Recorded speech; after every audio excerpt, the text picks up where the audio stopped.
Welcome to episode 7 of the Matlock podcast, Belly of the Beast. In this week's episode, Madeline gets to work on a case for Wellbrexa, putting her back on track to achieve her original goal at Jacobson Moore. When her apparently successful attempt to agree a settlement in a big case is undone, Julian is reluctant to rely on her hunch, leading to a nasty surprise. With their reputations in tatters, can Madeline pull it back, or will her moral threshold be crossed if she makes the tough call?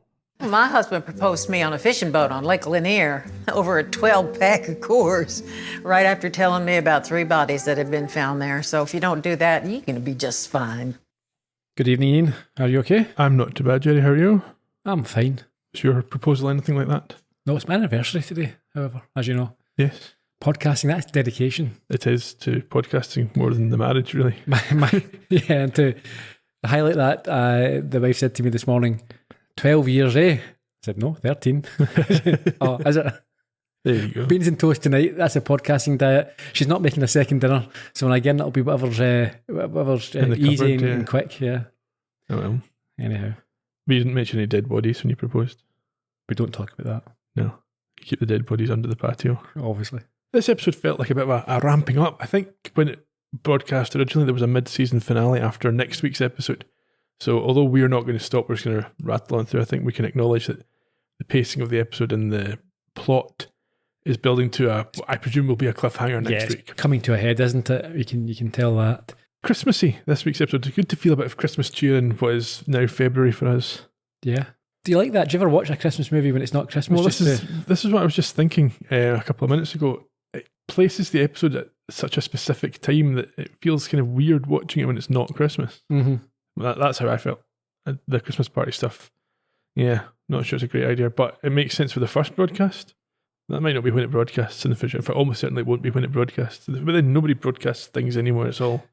That's plenty. Do you have any socials for us? No. Okay, yes. Colombo Podcast, at Colombo Podcast on X, Blue Sky, Facebook. As usual, we're happy to chat to you. Any of those? Tinder? We're not on Grindr. Tinder Gold. What's I the heard one you with subscribe to that. What is, I don't even know what that is. What is Kira's one? What do they use? Did they mention it now? No, I think... Oh, did they? A couple of weeks ago. I didn't note it down if they did. Senior Sweeties is more my style these days. Yeah, well, you say these days. ColomboPodcast.com, getting back to the point, is where you can find show notes for each and every episode. And if you are insatiable and want to hear next week's episode already, you can find it over on our YouTube channel, Colombo Podcast Productions, where every episode goes out 1 week before it airs on the podcast. Please leave reviews and stuff in all the usual places. Ready? As always. Let's crack on.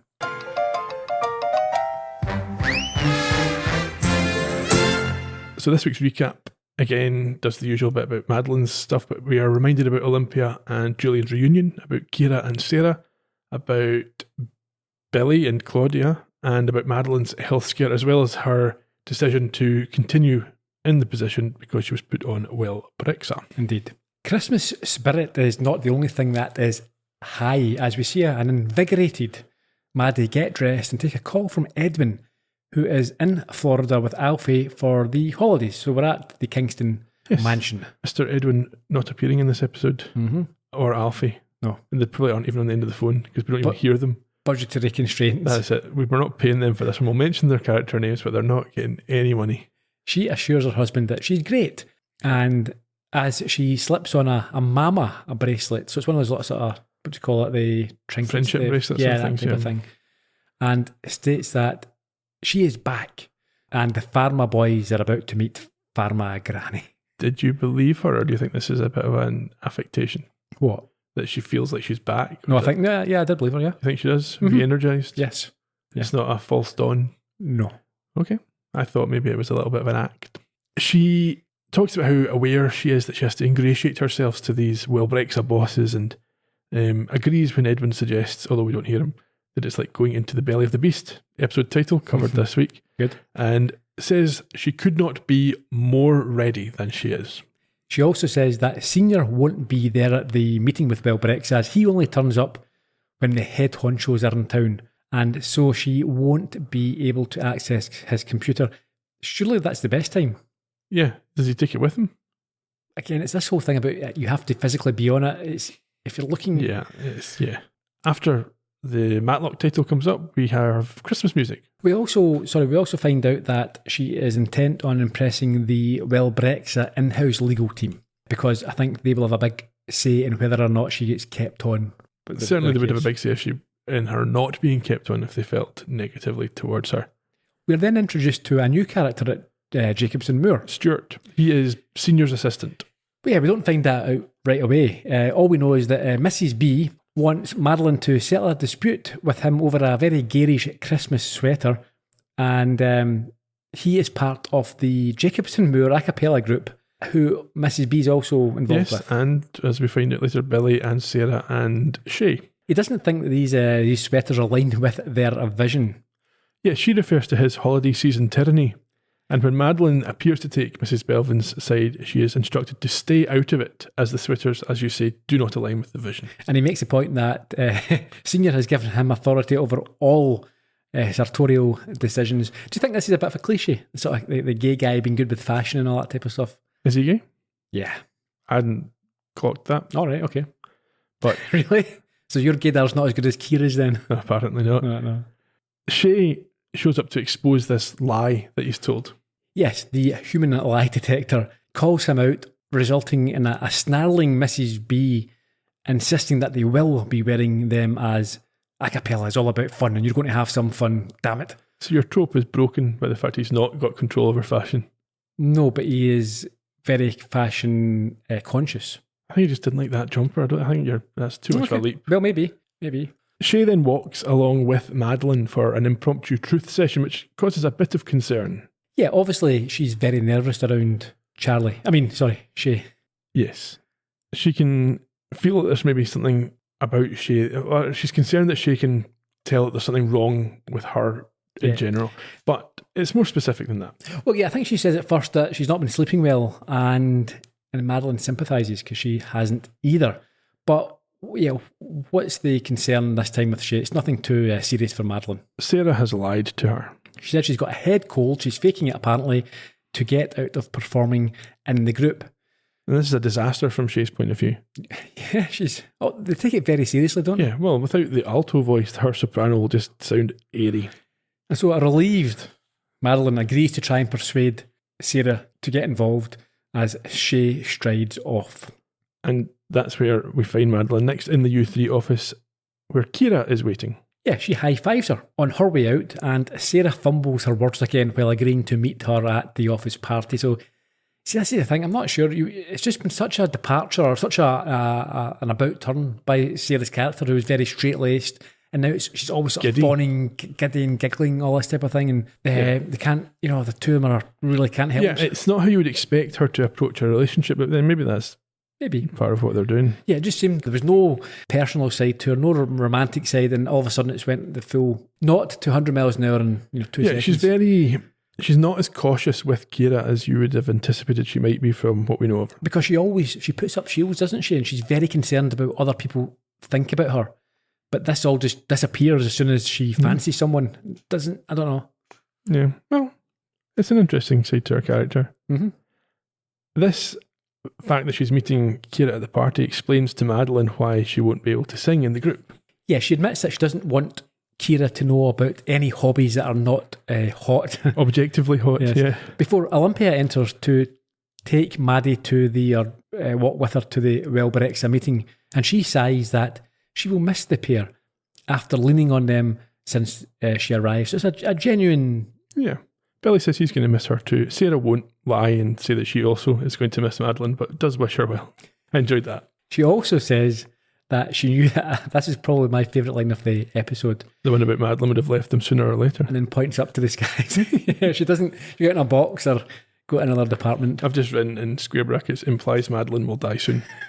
In the corridor, on the way to the conference room, Olympia is prepping Madeline before they are joined by Julian. And Maddie shows that she is on top of many things. And remember, Wellbrexa's in-house counsel can be brutal, so don't take things personally. Oh, I can give as good as I get. Okay. And look, I'm gonna miss you. Really? No, that's a trap. Something to avoid in a room full of big egos. Well, who's the main ego in the room? Trent. Morning, Maddie. He's great at his job. horrible with people, so don't take anything personal. Y'all are like a couple of nervous parents dropping their kid off on the first day of school. Relax. I got my juice box and my snacks and a pretty good idea of where we want this settlement to land. The plaintiff was 21 when she signed up for the drug trial, and 23 when she discovered her kidney problems. Considering she filed suit after the Supreme Court blocked student debt relief, I'm guessing that she's got some bills due. The number? 50,000 should be enough. Keep her social media followers off our ass. Told you she was good. Yeah, it's not all about being good, it's about reading the room and knowing... Y'all are packed together. You told me she was good. And we're keeping it quiet. Well, so am I. And I won't be part of your throuple. I tried that in 95. It's too much multitasking. And I'm walking away. Why is my father here? He's supposed to be away. Would you be involved in a throuple with Maddie if you had the chance? Well, she wouldn't be involved in one at all. She says it's too much work. I tried it once. Back in 95. Yeah. She's a young'un then. Yes, Julian here is clearly, as we heard, concerned by the unexpected presence of his father in the office. Yeah, he watches as Senior barks at Stuart, who we find out is his sort of lackey, his PA, to get him a file. And a furious Julian wants to know why he was not informed that the Wellbrexa CEO was in town, considering the account was meant to be getting handed to him. Yeah, we should say, sorry, Julian's in Senior's office here talking about this. Yeah, and he thinks this is kind of underhanded on his father's part, changing his flight and not saying anything. Senior dismisses this and asks about Madeline outside, and Julian mentions how much she has been helping Olympia. But he is surprised to hear that Senior knows he's trying to win her back due to the fact that he heard their home was taken off the market. He asks whether it wouldn't just be easier to say congratulations, which he does eventually get, and is told or advised by his father to clear all the rot from the foundation, or whatever went wrong will go wrong again. So we don't think that Senior knows what went wrong? No, I think we do, because we had this comment right back at the start that... Yeah, but does he know what happened, or just that something went wrong? Well, he says what you did, didn't he, to Julian, and we've been asking about that for a couple of weeks. Yeah. Anyway, as you say, Stuart is told to get Senior's computer fixed and bring his laptop. Something that is noted by Madeline. And after leaving his father in the corridor, Julian outlines his tactic for the meeting. He will be blunt and condescending, as Jesse's lawyer is about 12, leaving a gap for Maddie to play the good cop and secure a deal that they're happy with. It's a good strategy. Yes, I think so. Outside the conference room, they bump into who? The Wellbrexa bros. Now, this is the thing. Trenton is horrible but brilliant. He's a great character, but he's meant to be obnoxious. He's believable. Yes. So yes, Trent and his team, and true to his reputation, he acts like a dick, but meets his match with Madeline, which seems to gain his respect in the fist bumps. That's the thing. I think, I'm not saying that he's a good guy, but he is willing to, if someone pushes back. In certain circumstances. Yeah. He does, however, seem to be underestimating the opposition. I think he says, looks like she got her lawyer on TikTok. Well, when you say that, I maybe he isn't underestimating to an extent, but also, as we discover later, maybe he's not. No, time will tell. Yes, yeah, we know, time will tell. Yeah. We'll discuss it. In the conference room, we now have this exchange. So Jessie, who is this plaintiff, and her lawyer, Paige, are setting out her position, and Julian's being a bit of a pain, asking to stick to facts. Yes, what's happened here is Jessie agreed to a drug trial, effectively to pay off college debt, but her life was turned upside down when she found out she needed a new kidney. So, as you say, Julian then puts his strategy into motion by appearing harsh with Jessie, and then her high-pitched attorney, she reminded me very much of Hooks from Police Academy. She makes accusations about Wellbrexa ruining her musical career. Or her client's musical career. Her client's musical career. I think, yes, they're saying that she should be compensated not only for the damage to her kidney and whatever else, but also the fact that she would have otherwise been a concert cellist. Yeah, it's the opportunity cost, I suppose, the lost opportunity. And I think there's both parties make good points here. Yeah. So Julian says there's about 11 concert cellists. 20, is it? What? But not many. Not many. Do you think you'd be good enough? And she says yes. No, she says you have to believe that if it's your dream. Well, yeah, first she says yes, and then he says, really? And he says, no, of course not. But yes, a dream's a dream. And that's what you've, I suppose, taken from me. Yeah. You can't sue on the basis of a dream. Yeah, it's not You find it hard to get behind her on this one. She explains the problem is that she now has no kidney, although I think she must have one kidney, and a shaky hand, so she can't play the cello.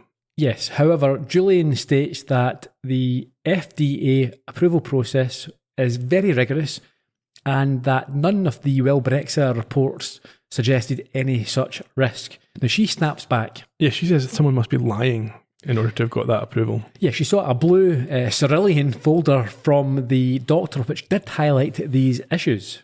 But Julian essentially calls this a lie and claims that the doctor made no such report and is a renowned medic who is sworn to do no harm. At this point, Trent chips in that she was a student at the time and any mental fog she was suffering could well be down to standard student excesses. Yeah, of drinking and drugs. And while Madeline obviously sympathises with what's going on here, we see her fidget with her bracelet, but she steps in to enact stage 2 of the plan. Yeah, she intervenes aggressively to put a number on the table. Well, yeah, she apparently unilaterally authorises a settlement figure of 50,000, which is meant to look like, the others will be shocked by this. But I've done it now, so you may as well accept this Take it while fantastic offer, yes. There's a twist, however. Yes, well, this sneaky tactic looks like it's going to work until what? Paige reveals that she's been live streaming the meeting on her social media channels. Is it Paige or is it Jessie? Not Paige, sorry, Jessie. Yeah, she pulls out her phone and points it across the desk at them all, accusing them of being pharma bros and mansplaining her suffering. Although, I'm not sure you can accuse Madeline of being a mansplainer. No, and I don't think they were mansplaining anything. No, they didn't explain anything. They just said, this is the position we're taking. You can't prove this. Yeah. Yeah. She gives Madeline a nickname, which I hope sticks for the rest of the series. What's that? Grandma Death. And obviously this is a bigger concern for her because she's undercover, so she hides her face with a file. Yes. A little later, Trent and his bros watch the viral footage and praise Madeline's quick thinking and hiding her face. They don't know what the words and comments on the post mean, but Maddie informs them that Jessie will be putting up a fight as Julian accepts that they'll need to win the case in a court of law and in the court of public opinion before things get out of control. He suggests that they do so quickly before it gets worse. Yes, and so on a video call, they have the dubious Dr. Blackbell, who reiterates his denial that Jessie ever reported any problems, while a clearly angry Madeline again fidgets with her bracelet. So she's got this sort of dilemma here, hasn't she? Yeah. In this case, it's the one that's most closely relatable to her. Yeah, well, she's essentially taking up this position that the people who caused harm to her daughter, in her opinion, had. So she must believe that they've done it once to me, my family. This is standard practice for them. Yeah, but also I have to help them so that I can get the information I need. Awkward position to be in. At this point, the Wellbrexa guys say they're willing to chuck in an extra $100,000 to make the case go away. But they will need to offer this on Jessie's own turf, and that he wants Madeline to have a second go, as whilst Jessie's not a fan of her, she hates him more, and she has the ability to win people over. Yes, he makes the point that she won over Olympia, which is the Super Bowl of sorcery. Maddie, however, is reluctant and admits that she doesn't want doxed, but Julian reminds her that she wanted on Pharma, and if it's too much for you. And so this changes her tune, and she agrees to go and speak with him, and in order to stop them posting online as well. So is this a strategy by Julian to manipulate Madeline into doing what he wants, or is it something else? I found this quite a strange exchange because Julian's not really like this. No, but I think he's under pressure. He's heading this and he wants to do well in front of his father. It doesn't seem a great idea. It's almost like a desperation, like, well, she's done this for Olympia and it's worked, so let's hope it works again. Rather than, this is the best plan. And it's also a bit strange that the Wellbrexa guys are going to sign off on this idea. Sure, but what I would say is that he is thinking on his feet. He didn't expect the whole sort of social media. Yeah, and I think there's an issue because she's not a proper lawyer. You would normally just contact the lawyer and say, look, here's how we're going to... Yeah, I think, you always worry about someone who doesn't play by the sort of traditional rules because they can go rogue because they don't know what they should or shouldn't be doing, either deliberately or just like, they're maybe so inexperienced at anything, they could do anything. Yeah. Back in the U3 office, Sarah is unhappy. Yeah, things aren't much better for the twosome, as Olympia has torn apart their first witness statement, San Maddie. But they weren't working here for 6 months before Madeline showed up. They must have done lots of witness statements. Really? Maybe they weren't at that stage yet. Yeah, or maybe they were just relying on Madeline too much and get out of practice. And her fear of what her boss thinks overrides Sarah's ego as she claims that they need Maddie back as she's better with people. We see this document that they've prepared that's got scored out bits in capital letters. It's really quite good. Billy says that they don't need Madeline, they just need to shape up. Yeah, they've got to do it without her. They've got to stand on their own 2 feet and figure things out. This is overheard by Madeline as she enters, and he pretends he was talking about how to propose to Claudia, which I think shocks them both. Yes, he says his sisters have told him that she has to be hair, nails and makeup ready, but still surprised, and he is open to their suggestions. The clip we heard at the top of the podcast, that was a very detailed and specific lie with that on the spot. Ring, yeah. Weird. Unless Edwin did that. That would be amusing. I think she's just got this character in her head that she's worked this sort of But it's stuff not the out type of for. thing that you would think, okay, if I'm talking about how I was proposed to, I'll say this. Maybe not, though, but maybe she's built the character in her head so she knows the sort of thing that he might have done, and she's picked a set, and it's kind of maybe almost improvised. Yeah. Anyway, as I say, Sarah asks whether she's okay, and she says she is, and borrows Sarah's battery charger, sticking a sticker on it. Yeah, I wasn't sure what's happening at this point. We'll find out in a minute. Yeah. So Madeline leaves, and Sarah then asks Billy if the proposal talk was genuine or just cover for talking about Maddie, and he answers how. Well, he brings out this ring box. Before he can show it to Sarah, though, she kicks his chair away because she's not happy with him. Why not? Because she feels like he's being coerced almost by his sisters, and that he's not marrying his sisters, he's just marrying someone who looks like them. She's constantly having a go at that, isn't she? Well, I think she's covering her own embarrassment from her. Not anymore, but she's continuing the joke. He responds with a barbed quip about her not even having had a date with Kira yet, and the office party's not going to count. And I think we can tell from the fact that he is a little bit hurtful here that he is feeling a bit stressed. Because normally he wouldn't be this unkind to Sarah. Yeah. Billy's a good guy, isn't he? Normally. So Madeline arrives at Jessie's house wearing a face mask. Jessie immediately pulls out her phone to record. So Maddie asks her not to and claims that the battery pack is an interference protector for her pacemaker and that her phone could cause her to wet herself. But then if she's got the protector, it doesn't matter. Yeah, but also people know this is nonsense. Yeah, there's no such thing. Pacemakers everywhere. So there's phones everywhere. Anyone with a pacemaker would be susceptible to this all the time. It's like when they tell you not to turn on your phone when the plane's landing. It's like, no one's ever crashed a plane because a guy was on the phone at the back. Or use your... it's probably one of these things in the Mythbusters, but still, no one's ever had a gas or a petrol station blown up by using your phone when you're fueling up. Because phones don't spark. It's just nonsense. Yeah. So, as she says, she tells Jessie that one EMF surge from the phone will cause her to bark like a dog and wet herself. Yeah. She then shouts on her lawyer page and tells her that they sent the good cop, but then awkwardly tells her that they're roommates as she's invited in. So I'm not sure if they're meant to be partners and she's embarrassed about this or whatever. I don't understand this. They were roommates, and it's just a way to explain why they're both there. I'm not. Why do you have to explain this? She's my lawyer. Well, she's my lawyer. She's there but not working. How do you know she's not working? She's in. Well, what difference does that make? Your business. Yeah. Well, I didn't take it anything other than face value that they were roommates. Okay. Madeline starts this sort of song and dance about, let me know if you're feeling a bit fluey. She's got a mask on and she doesn't want to get unwell. It's part of, she's using this because she's going to mention the pacemaker in a different light later on. She's manipulating them, essentially. She sits and winces after accepting a homemade kombucha before being asked to get down to business. We have another appointment soon. Well, then I'll keep this real quick. Jessie, I'm sorry the meeting went badly. And I know you probably won't believe this, but I really want you to get a fair settlement. Nothing about this is fair. That's why I was filming it. Well, that was smart. Got you more leverage, more followers. This is not about the followers. It's about community. That part.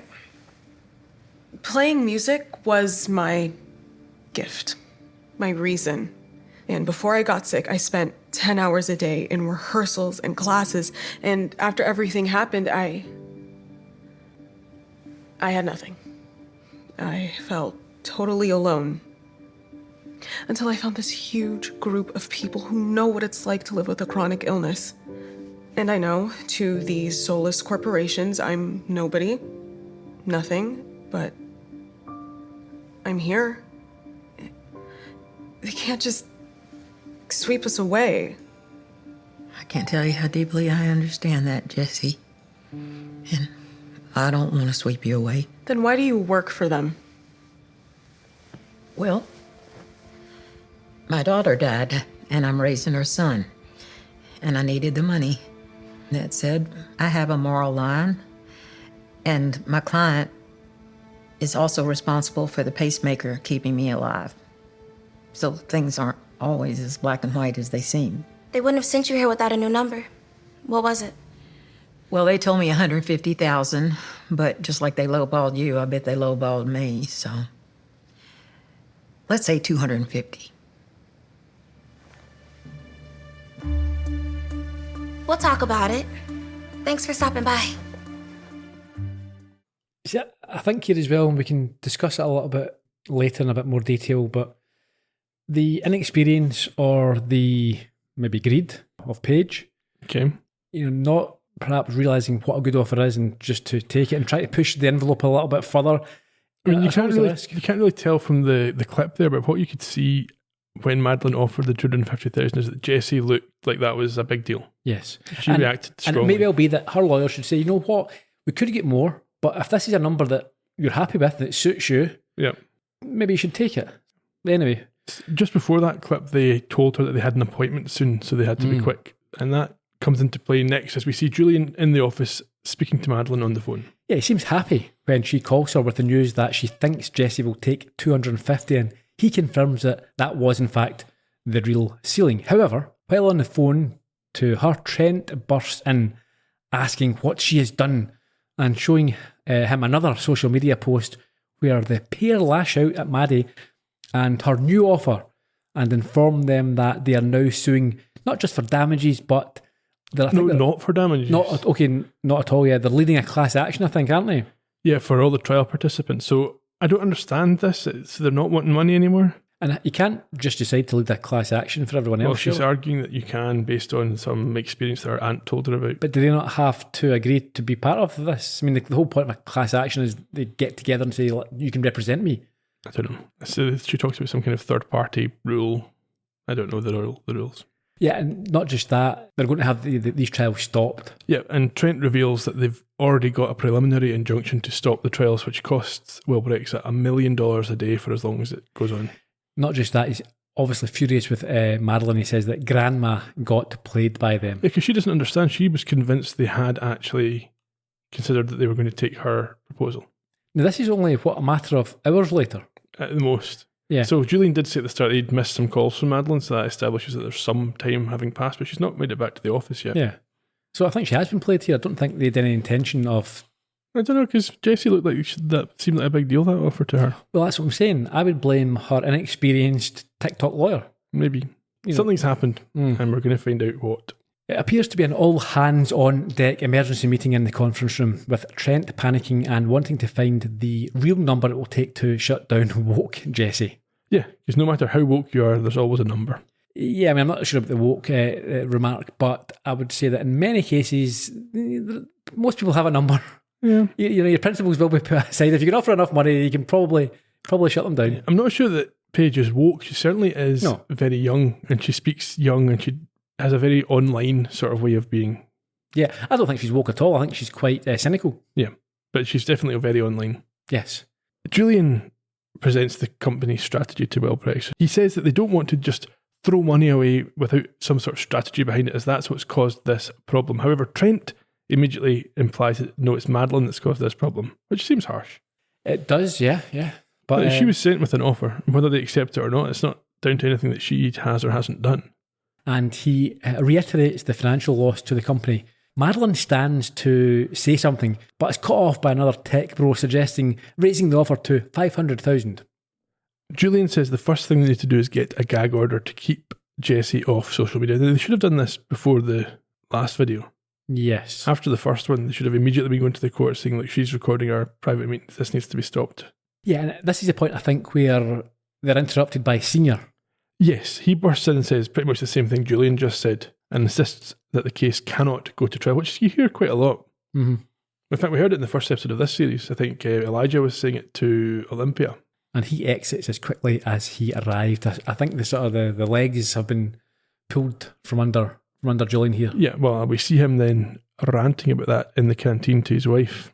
Yeah, he explains to her what happened and how he's surprised that Senior made the call on his own rather than the plan that they'd agreed. She tries to play it down by saying that Senior just wanted to reassure their anxious client, but this is not what Julian wanted. He wanted some sort of support he back knew up that. here. He knew why he did it. He just wanted someone to be on his side. Yeah, he's not happy with her defending him as he sees it. Yeah.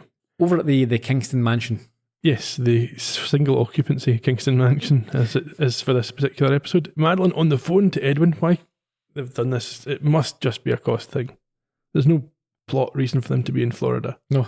Anyway, she thinks that her poor performance is keeping a distance between her and Senior, and Stuart always lurks around. She's also on her laptop watching doctored footage of the first meeting, apparently showing Julian say that they took an oath to do harm. So this is another example. I'm assuming you're meant to be on the side of Jesse and Paige. I have very little time for them. There's no indication that it's Jesse that's done this, so it could be one of her followers. Maybe, but this is showing you what happens when you take this image and put it out there. It's not a professional move at all. No. Yeah, a proper experienced legal team would not do this. And if they hadn't, our client would have been better off. Yeah. Anyway, Madeline asks to speak to Alfie and asks him to work out where that last TikTok was filmed, sort of Jose Monkey style. You'll know who Jose Monkey is. No, I've no idea what you're He's a talking guy about. online who people ask him to find them, and they put a video of where they're standing, and he goes online and finds where they are based on All right. landmarks. Mm-hmm. Sounds good. Well, it's very popular, gets lots of engagement. Mm-hmm. So does hardcore pornography, but... Does it? Yeah. Okay. Very popular. You don't know that? I don't know any stats on that. Okay. Oh, it's the most popular stuff online. She agrees to Alfie's request to stay up past his bedtime, seeing as he's on vacation, and has another job for him. But first, she wants to know what the reflection in Paige's glasses is showing. The next day, Julian is relieved to tell Madeline that they have their gag order in place, and after deposing Blackwell, they can start or restart the negotiations again. However, Madeline is clearly agitated and doesn't want this deposition to go ahead. She reveals that the two of them, Jesse and Paige, were at a lab in Hoboken yesterday. Hoboken? Yeah. Where Dr. Blackwell's ex, a Dr. Rourke, works. I think that's where Frank Sinatra's from. Really? Yes. And Joey Pantoliano. Joey Pants. Anyway. She surmises that they must have discovered something there that changed their minds and wants time to work out what it was, because she's convinced that they were about to settle up until that point. But he reminds her of the financial implications for the delay, and when she can only give a 98% assurance that she has something, he refuses her request. And so, the deposition goes ahead. Dr. Blackwell, you changed your statistical model on March 21st, 2019. Why is that? We consulted with a biostatistician. And for the record, a biostatistician does what now? They help us to make data-driven decisions through mathematical analysis. We need to ensure that we were using the right model for our trial. And who was your biostatistician? Dr. Adam Reiser. So what is the nature of your relationship with Dr. Catherine Rourke? She and I were romantically involved for some time. I'm not interested in your dating history, my guy. I'm asking about y'all's professional relationship. We have none. We only work together as grad students, never professionally. And Catherine's area of expertise is? She's a biostatistician.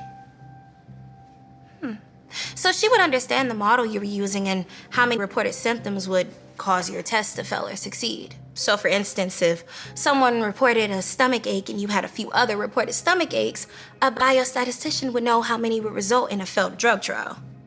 Theoretically? Right. Let's go with facts. I'd like to submit into evidence a text exchange between Dr. Blackwell and Catherine Rourke from March 18, 2019, the same day my client first reported her first symptoms. Dr. Blackwell text, had a stomach ache today. Catherine's response, uh-oh. These texts could be about his own stomach ache. Then hours later, Dr. Blackwell texted, how many can I afford to lose? Odd. Then Catherine hits back with, none. I wasn't... We were talking about... Oh, we know exactly what you were talking about. These texts prove that my client told you about her stomach ache and you didn't report it. Because if you did, your trial would have failed. Let the record show Dr. Blackwell looks like he just got. We're done here. Agreed. Evidence will be submitted to the judge. We'll see you on Monday. We're going to trial. Yeah, you see, if you're good and you win, you can pretty much do what you like. Yeah. You can speak how you like, and you can act Like Trent does. Like Trent does, yes. She's given it all as my guy and guy. Whatever. It's just obnoxious. Does anyone actually speak like that? That would be horrible. See if you'd feel like, calm that down, please. You're in this sort of Professional environment. Just try and act. Bit of decorum, bit of decorum, please. Yeah. But I think that's the whole point. She's meant to be anti-establishment, Which, sort of no, aggressively. So sure, and like I say, you can be a maverick if you're good, if you win, if you do the business. You can act how you like, you get away with it. Yeah. It's obnoxious, but you go, okay, maybe she'll get the job done. If it doesn't, you're just a pain in the arse. You can't change the system just because you want it to change. No. There needs to be a reason. I think that's the thing as well. It's this overconfidence in your own ability. She's only young. Even if she was good, she's still inexperienced. Yes. But she's going here up against, are you kidding me? The pharma companies will have the best lawyers in the world. They're the richest companies. And you are so conceited that you think you yourself, they've got they've got an in-house team, and they've got Jacobson Moore who'll be high flyers. Yeah. So they're not only paying hundreds of thousands of dollars a year, or maybe more, to this in-house team. They're then paying millions of dollars more to additional lawyers, and you're like, I'm smarter than them. Can you imagine the amount of experience if you add it all up? Madeline herself will have 40 or 50 years experience. You've got, what, 2 or 3? Yeah. I mean, I've been in this position myself when I was a lawyer, of having a client and being against a big company that's lots of lawyers, and you feel every step of the way like they're going to find something wrong with what I've done. There's going to be a problem, and we're going to get beaten here. And you do not go into meetings thinking, I'm smarter than them and I've done it right. No, because you know that it's all about resources as well. Even if you are smarter, but she's not. But even if you were, just the amount of manpower and the time, and they can drag things out, and the money they've got behind them. The other thing is, and it's, quantum leap stuff again that we talked about in that, being right doesn't guarantee that you're going to win. No, that's what I'm saying. These guys they've got the best, and they've got the time to make you pay. Let's get continuations and let's kick the can down the road. That will cost you a fortune and fees, and that's what they do. Yeah. I just think the arrogance of her is incredible. Anyway. After this meeting, there's obviously some fallout. Julian and Madeline argue, and he says that she didn't fight hard enough for what she wanted. When she says 98%, that's his interpretation of that, is she wasn't sure. She then has quite a personal attack at him, which is steps over the mark. Yeah, and she has to apologise for it. She says that it's just the same as when he doesn't fight his position against his father. That's not, you can't be saying that. He's your boss. Yeah, and it's different. He's manipulating the situation, and Julian's a victim there. It's not the same at all. Yeah, but you quickly apologise. However, the damage seems to be done, as Julian notes, and I think he's quite reasonable here. Yeah. He says, listen, some people just don't or can't work together. We've tried, but this isn't working out. Which is a disaster from Madeline's point of view. Yeah, but before she can argue, Stuart appears with instructions to meet with Senior and Don Halverston, the Wellbrexa boss. Oh, that's not going to be good. No. As expected. Well, it's either going to be very good or very bad. I don't think it's going to be very good, because as expected, it's not a pleasant experience, as Halverston gets tore in to the pair of them and asks why he should remain a client of Jacobson Moore. Senior explains that there's 1 or 2 very good reasons. Yes, and he will resolve it by permanently removing both Julian and Maddie from the account. Yes. This is a complete and utter show from Madeline. It's like this reminded me, so she's had her big chance here. Yep. And she's blown it big time. This is like equivalent of a footballer coming on as a sub, making their debut for a new team, scoring 3 own goals and getting red carded within the first 10 minutes. I'd say it's more like a goalkeeper coming on and some other player on your team puts the ball past you without anything you can do about it, and you lose, and it's pinned on you. Well, maybe.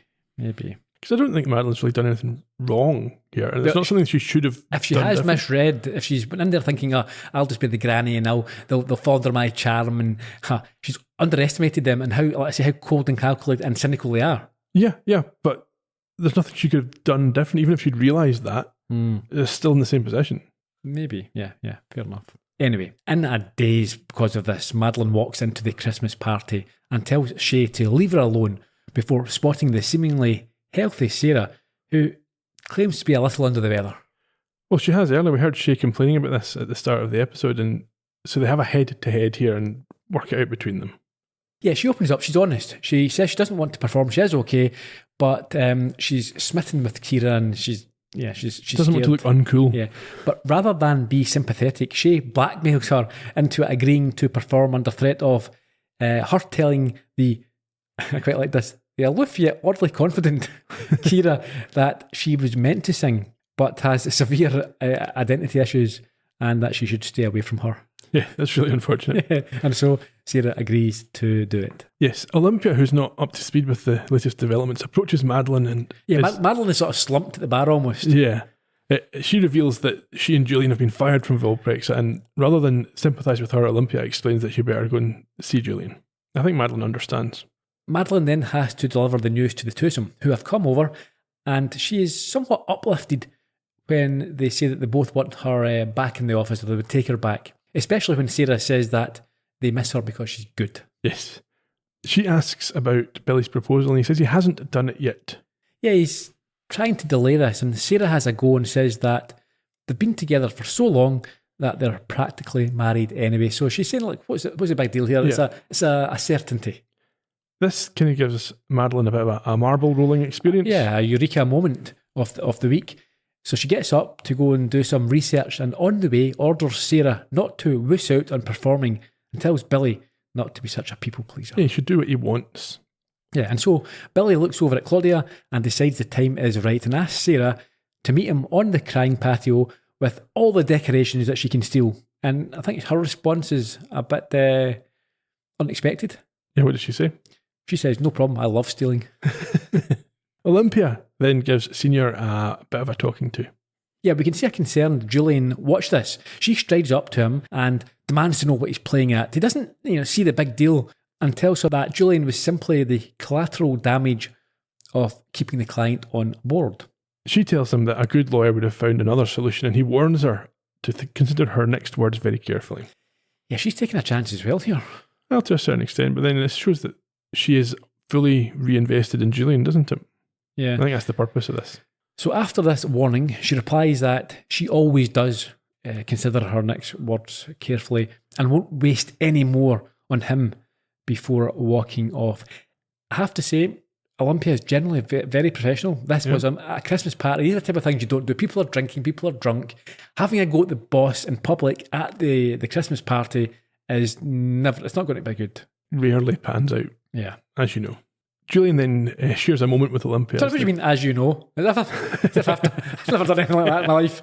Just, okay. I think that was a bit of a delayed reaction. When I was drinking, maybe I did. Who knows? Julian and Olympia then share a moment as they walk away from Senior before we head to, I think, a library where Madeline's doing some research. Sorry, you missed a big thing here. She says to him, he's got to be about it, not talk about it. And when he smiles in agreement, they kiss openly. I thought they were trying to hide this. Yeah, well, it's subtle. And I think they walk off arm in arm at this point, or later on. Maybe it is they do. I don't know. Yeah. Anyway, we cut to an emotional Maddie who has apparently found something that will help her win the case for Wellbrexa and is leaving a voicemail for Edwin. Yes, in her consideration, this will destroy Jessie's life, but will get her back in with both Senior and Wellbrexa. It's interesting that she's so confident and certain about this. Yes, because what we find out is it's still a bit of a risk, and I've got an issue with. Yeah, we've talked about this already. Yes. Yeah, off mic. So we'll get to that shortly. Yeah. She's only speaking for about 20 seconds and the voicemail time limit runs out. It's very short. Edwin must not check his messages. He's got lots of debt collectors or something and he just doesn't pay. That's how he's rich. And when she's cut off, rather than redial, what does she do? She listens to a voicemail that she's been storing on her phone from her daughter Ellie. This is how people end up having the same phone for 10 years. Yes. Although these days it mainly be on WhatsApp or whatever, you easily transfer it. But back in the day, I think my wife's actually still got one. Her father passed away, but she had a voicemail and kept the phone somewhere. Yeah. It's interesting with the new phones that transcribe it and make mistakes. It's kind of amusing. Especially with our accents. Yeah. Anyway, this voicemail from Ellie steals Madeline, who seems sort of definitive about what she's going to do, although it wasn't clear to me what her decision was going to be. Well, what was the message in the voicemail? Oh, it was Ellie saying she's pregnant and that she's clean and happy. Not to worry and happy. Either this is saying to Madeline, okay, you've got to go after justice for Ellie, or it's saying to Madeline, don't destroy somebody else's life. Okay. And at the end of this scene, it's not 100% clear what direction she's going to go. At the party, the a cappella team are on the stairs performing for this is complete cringe. No, a cappella groups always are. Yes, but don't see your colleagues at the Christmas party. No one wants to listen to this. No. Anyway, Sarah is delighted to catch Kira's eye and see that she's not 100% disgusted. Yeah, she kind of smiles back at her, and Madeline comes back into the party and grabs Julian away from Olympia, who advises Julian not to ignore her in moments like these. Yeah, she says she's 100, slap you across your cute little face, % sure that she can win the case. We then head to, this is a quirk of the American justice system, the judge's house, where a hearing is being convened. I'm eating my dinner. Yes. She's got a room in her house for an impromptu hearing where both Julian and Madeline and Jesse and Paige are given an audience. He hands over a file that shows Blackwell and his ex were living together and were effectively married common law. Yes, under Rhode Island's common law spouse rules. And therefore, they can use spousal privilege to have the text messages removed as evidence. So you're not obliged to... So we assume that what they've handed the judge is a document signed by the other doctor, not Blackwell. Rourke? The partner. Yeah. This is an issue here, isn't it? Because Jesse and Paige have obviously went to this lab. This day, earlier today. Yes, we think this is the big thing, yeah. And they, in the deposition, showed a printout of the text messages. Yes. How did they get that? They would have to have spoken to her. Yes. And got her to reveal it, because they would have no... Yeah, she would have to admit to them that this happened and then provided them with the text message. There's no subpoena, they've not had to force it. No. So she's willingly given them this information, then turned around and said, actually, no, I don't want anything to do with this. Odd. Yeah, why would that? Have they paid her off? And how did Madeline know that? Have they paid her off? Well, how did Madeline know that this would be what happened? She wouldn't. So she's saying she's 100% certain. Are we missing something here? Are we missing something? We must be, because I don't understand it. Doesn't make any sense. Yeah, so they've went to her. She's openly given them her text messages. Yeah. And then a few hours later, a day later, whatever it is, said, I want nothing to do with this. Yeah. And signed presumably a statement. Yeah, saying that I will not. I'm invoking my spousal privilege to not give any evidence. Paige's response is quite childish. She tells the judge, it's not fair, we can't prove anything without this, please. This is all we've got. And the judge says, not my problem, out. Yeah, and this is what I'm saying. I assume that you're meant to back these two. Maybe you can back Jessie and her plight, but I think she's been wrongly advised by a very inexperienced lawyer here who doesn't know a good thing. When she was offered the $250,000, that's a lot of money. She could even have went back and says, you know what, make it $500,000. I mean, we know that they're losing $1 million a day, so actually she could have asked for $1 million. They became crusaders at some point, talking about we're not going to sue for damages anymore, we want to stop this trial and stop more people. Yes, we're going to be very unethical as well. We're all these TikTok videos and secret recordings. She's just been hugely badly advised. She should sack her lawyer. Yeah, they do threaten to go public with the information. Again, another showing the complete lack of the law. Because Madeline says, no, you can't, that gagging order's in place, you idiot. You'll be countersued and lose everything. Yes. Yeah. Well, does she have anything? Who knows? But it's again, just complete naivety in how to handle these situations and what's the correct protocol. Yeah, but also is this... She's cost her client a life-changing amount of money. Look at this from Madeline's point of... Not Madeline's point of view, but Madeline's context. This is exactly the same as the case that she's upset about. Yes. This information that is now being suppressed is going to cause people to lose kidneys and die because this trial's not being stopped. Well, yes, and maybe Madeline's thinking if we expose Wellbrexa, that will put a stop to all other shenanigans. But they're not exposing Wellbrexa, they're stopping them being exposed. No, but when she exposes them... To who? Well, when she does her one, she's going to stop everything later on. Well, then they'll be looked at. That's a very roundabout way to be thinking about this. Yeah. Oh, but we know that. But, I mean, she's very focused. She's essentially saying, do as I say, not as I do. Yeah. And it's okay for me to do this, but it was wrong for them to do it without me or to me, or to someone that affected me, and not even directly. She's only concerned for her own particular case. It's literally the same. People will suffer because of this decision that she has made. Yeah. And she doesn't care because she wants this, inverted commas, justice. It's a nonsense. And I hope that's the direction that we're going with this show. We shall find out. Back at the party. Before we do. Okay. Yeah, they leave Jessie sobbing.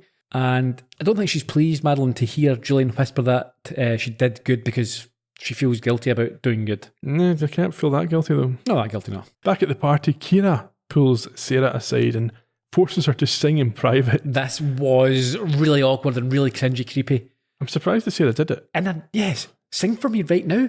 This is Again, if this was a guy doing it to Sarah, you'd think, no, as he really don't go on, sing for me, sing and make it good. It'd be really awkward, and I couldn't. That made me itch a little bit. Well, I watching guess this. so. It's not a guy, and that's maybe a bit of a different situation. Well, but maybe it's still just horrible. It's just icky. Kira interrupts the singing anyway by giving Sarah a big sloppy kiss. Pounces on her, yes. Inside, Senior congratulates Julian on the victory and tells him that he's a gentleman for not taking the credit after he admits that it was Maddie who found out about the loophole. Senior has leveraged this victory to get Julian back on the Wellbrexa team, and says that he shouldn't pay attention to what Dawn said about them not being alike.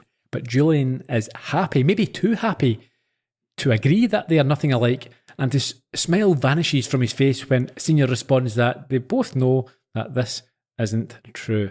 And again, is this a hint at something else? Well, it's the hint of what we're going to find out in a couple of scenes' time, I think. Elijah shows back up for the Christmas party. What a great guy. This, great timing. Again, some of Olympia's decision-making. I think he's had a haircut. So Julian walks over to Olympia just as Elijah arrives, and for some reason, it's just assumed that he knows what's happening. I don't think it's assumed at all. I thought, Julian doesn't know anything was going on between Elijah and Olympia. So from Julian's perspective, he's just... What is Olympia doing here? She's making a complete mess of this. She walks away kind of arm in arm with, and it's obvious that Elijah's picked up on what's happening. Yeah, he says or she says, we're heading home. It's just a horrible way to treat someone. I've written here, it's a little awkward, but I've probably underplayed it in that comment. It's more than that. Just be honest, be open, don't treat people like... But then Elijah's it's not Julian, it's just Olympia. And it's hard for Olympia to be open and honest here when Julian doesn't know that she was involved with Elijah. Yeah, but she's kissing him in the party. They've not, I don't know. They said it was undercover. There was no announcement. But not for a reason, just for fun. No, the reason was that she doesn't want offers romances. Well, maybe. Madeline at this point takes the opportunity to ingratiate herself, executing the next part of her plan with Senior. Yeah, she approaches the quite merry Senior and apologises for her initial performance, although he's not bothered as she came through in the end, and she admits that she doesn't usually lose. Trent and the bros come over saying that Jessie is now begging for the 50 grand. I think she says the girl's quite patronising. Oh yeah, they're entirely patronising in everything that they do from now on. Yeah, begging for this 50k, and they're dumbstruck, the whole lot of them, at Madeline's notion that they should give them it anyway. I think they assume she must have been joking and suggest that they offer her a Sephora voucher, which Madeline says would be a much better idea. Yeah, and they all start laughing, yes. Do you think it was a genuine suggestion by Madeline? Yeah. It's quite naive. She can't have believed that they would actually do it. No. At this point, I think she imagines her bracelet snapping. I think it does snap. I don't think it does. I think it does. Okay, I don't think it does. Okay. It doesn't really matter either way, but I think it's symbolic because I think her agreeing with what they say there is essentially her stomping on Ellie's memory. Yeah, I think it's symbolic, but I think it happens at the same time because she's so stressed that she pulls at it. But she doesn't try and pick anything up. No, because she sees it because and nobody else reacts. It's an office party. There's loud music. Everyone's drunk. Either way, who cares? It's a little bracelet and it just falls. It's not a big deal. We may never know. Yeah. But Senior, before she goes, she declines a celebratory round, saying she's got a grandson to look after at home. And Senior says that he'll keep her in mind the next time he needs someone who doesn't lose, and gives her a bottle. Back home, she replays the effects of her inverted commas victory in her head, and we imagine that she feels quite dirty, as it's obviously very similar to the cover-up that she's trying to expose. It's identical. Yes. She then smashes this bottle that Senior gave her off her pinboard of clues before taking some medication, because I think her heart's going again. Well, yeah, but before that she lets out a scream of disgust and frustration, I think. There's this sort of guttural... Yeah, well, I think the implication is that she is having to get dirty to do what she needs to do. That she doesn't need to do it. She's choosing to do it, and the end result's not going to help. Meanwhile, on the now decorated crying patio, Billy is hopeful for tears of joy. You know, when we first met, I remember going home to my mom and telling her about the girl who was selling bootleg Missy Elliott CDs to the other third graders. I thought you were a criminal, because you were, which I told you, and you didn't speak to me again until 11th grade in chemistry class. And once you did, I remember thinking, never let this end. And luckily you didn't. Claudia, you are everything to me. And I'd sit through chemistry class all over again for the rest of my life if I could sit there with you. So I just wanted to thank Mr. Myers for sitting us together, and also, maybe more importantly, Claudia Isabella Ortega, Will you marry me?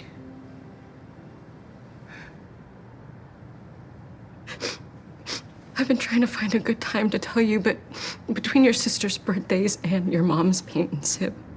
What? I love you so much. But I just don't think that we belong together, and I think that, we just got used to one another, and, I'm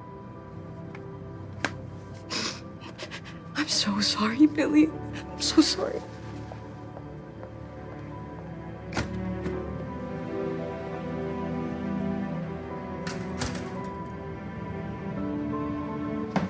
Best night ever! When are you gonna do it? Where's Claudia?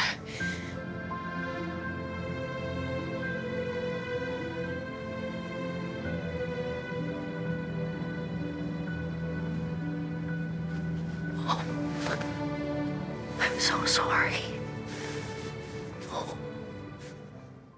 Oh, that was pitiful, wasn't that? I felt that's horrible. The crying patio is undefeated. Yes. But I thought it was nice there as well, that Sarah's genuine sadness. It's a good moment between Sarah and Billy. Yeah, and she's hopefully we'll see some development. Genuinely upset there. We go to the brownstone. Yes, Julian and Olympia are there, and he takes his father's advice about digging out the rot. And he should have done this 3 weeks ago. Yeah, if he was going to do it at all. Here we go. Okay, so they toast a fresh start and start kissing before he pulls away, distracted by, as you say, what Senior said. Understandably, she doesn't want to talk about him, Senior that is, in that particular moment, but he has something that he has to get off his chest so they can have this fresh start. Now, it's one of those ones where she keeps smiling, what are you going to tell me here? Okay, but her worry is it's for good reason.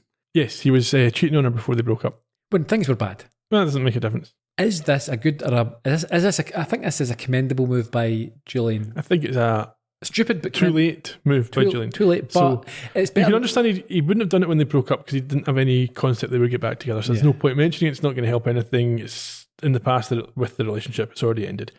As soon as he thought they might get back together, he wanted that, or it looked like it might be happening. He needs to, if he's going to do it then. Don't wait until you've reconciled your in this situation. We're only talking a matter of days here, a week.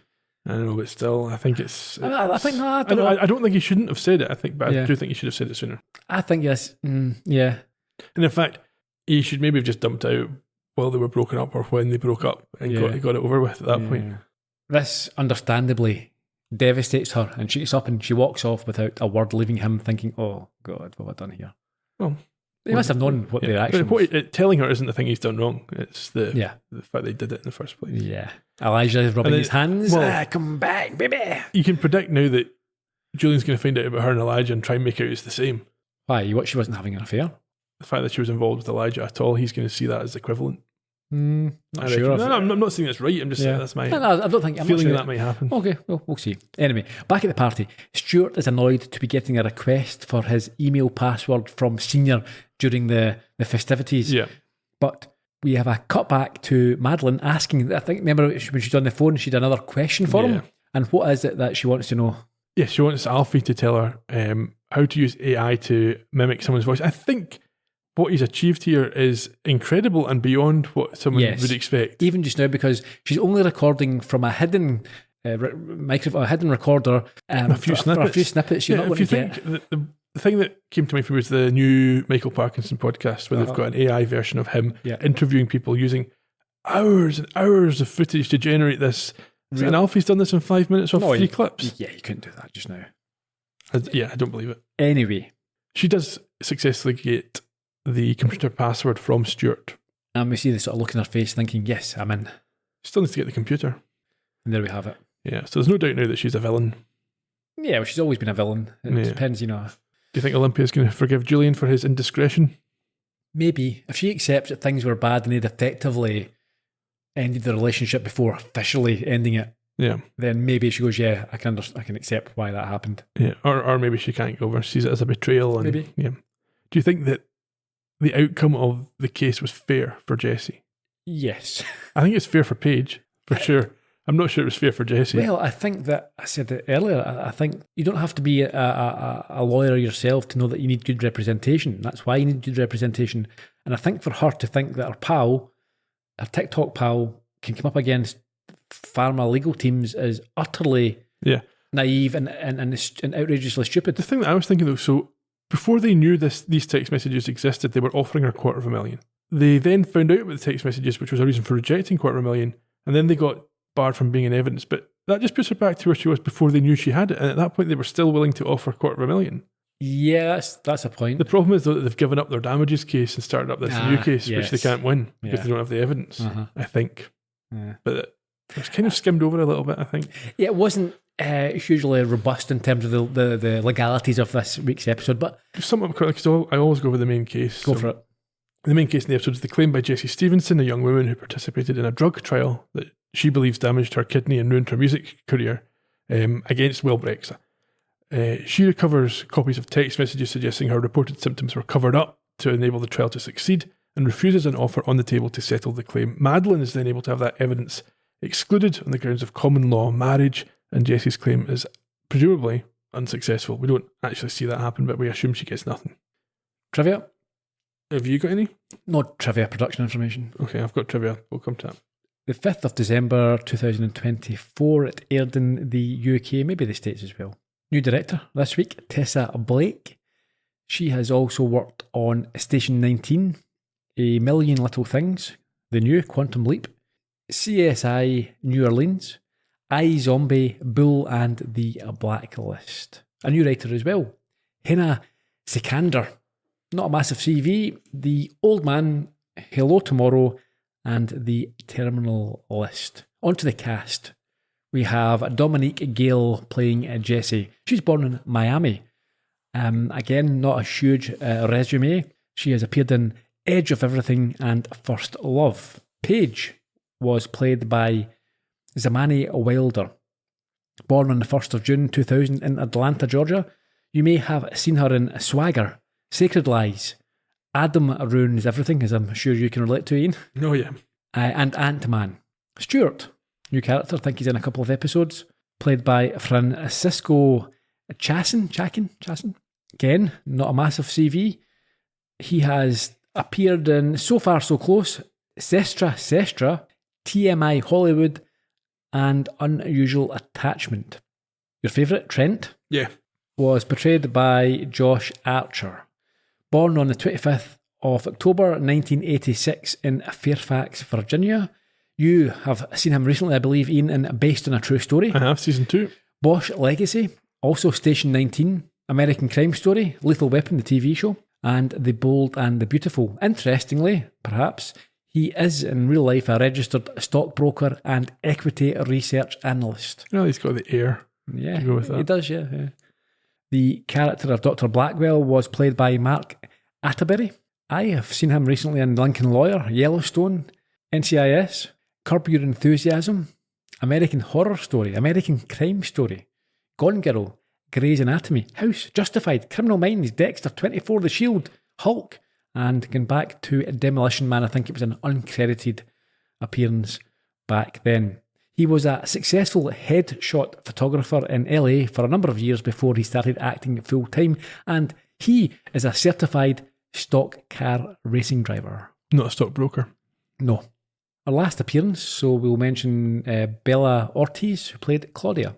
Again, not much on her. Born in Chile, moved to the US aged 4. She has appeared in American Carnage, Chicago Med, Chicago Fire, Black Pill, and The Rookie. And we'll wrap up with one of the biggies. Okay. Beau Bridges. Okay. Born in 1941 in Hollywood on the 9th of December. He's the son of Lloyd and the brother of Jeff. I always think of him in the fabulous Baker Boys alongside Peake, Michelle Pfeiffer and Jeff. But you may also have seen him in Greenleaf, Homeland, Messiah, Goliath, Bloodline, Masters of Sex, The Millers, My Name is Errol, Stargate SG-1, The Agency, Hearts of the West, My Three Sons, Mr. Novak, or Ensign O'Toole back in the day. I think he's one of these guys that he never quite became the movie star like his brother, but he's more of a TV performer, and he's been very successful. He, however, has appeared in 3 films which were nominated for Academy Awards: Norma Ray, Jerry Maguire, and The Descendants. In terms of his success, he has had 16 Primetime Emmy nominations and 3 wins, 4 Golden Globe nominations with 2 wins and 1 Grammy for a spoken word album.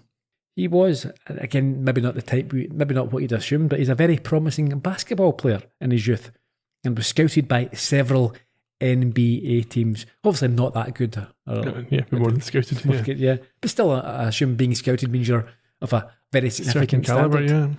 And he is the only actor to win the Emmy Award for Outstanding Supporting Actor in a miniseries or a special more than once. He's got 2 wins there.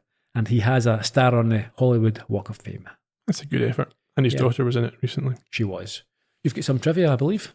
Yes, at the start of the episode, we see Madeline's post-it board, and we've got a lot more information from that this week.